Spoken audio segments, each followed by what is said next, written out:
This is more directed to Mr. Flanagan, but feel free to come in because you kind of touched on it in the privatization issue. I was wondering about the military-industrial complex in this country and how much that has affected the expansion of government and Department of Defense, because ever since World War II, it's definitely been very connected. And I was wondering what kind of influence that has had on the expansion of government and the expansion of how much we're spending on it.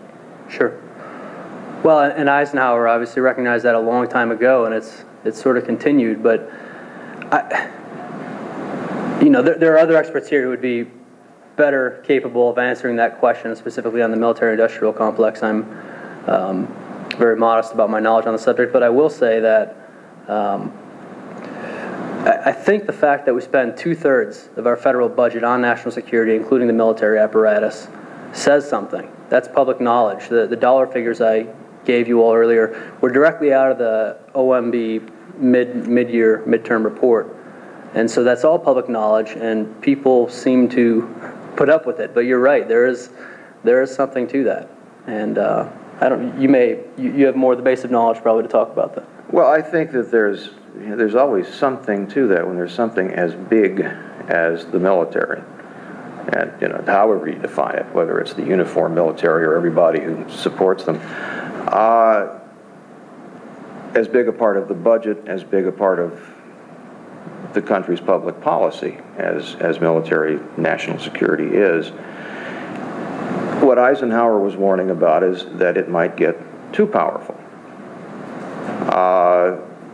that it might consume too much of the economy, as the military has an insatiable appetite for materiel, that it might come to dominate our responses to the world.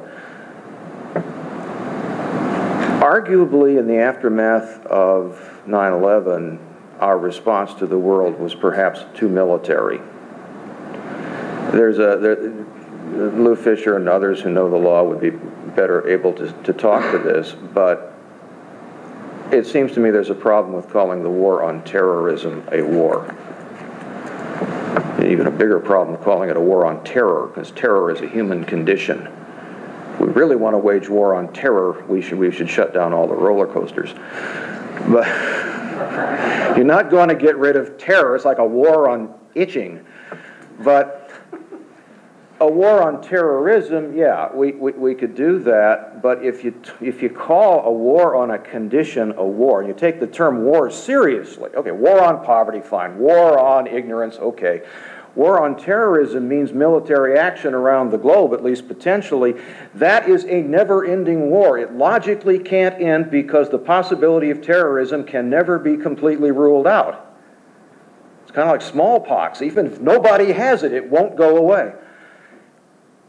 That puts us in a position where the military imperative has been elevated to a permanent position in the public policy realm that it doesn't usually enjoy, because we have never been in a condition where we're always at war. Even the Cold War was really more of a metaphor than an actual war. So I worry about that more than I worry about the size of the Pentagon.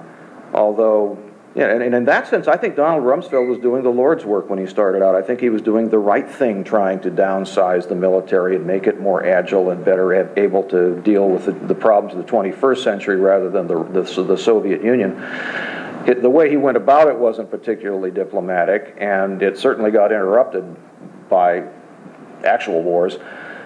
But most likely, down the line, war is going to become more technological, less based on personnel, and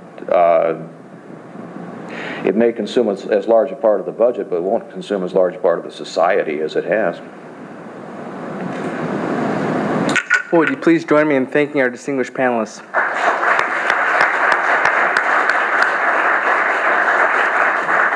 And as a reminder, right now we are going to have our luncheon address with Casey Pipes, so be sure to stick around for that. And because of Dr. Walcott's efforts, I guess we will give him a tote bag. So we have a gift for you as well. Thanks for holding up so much of the burden. No, I recognize that.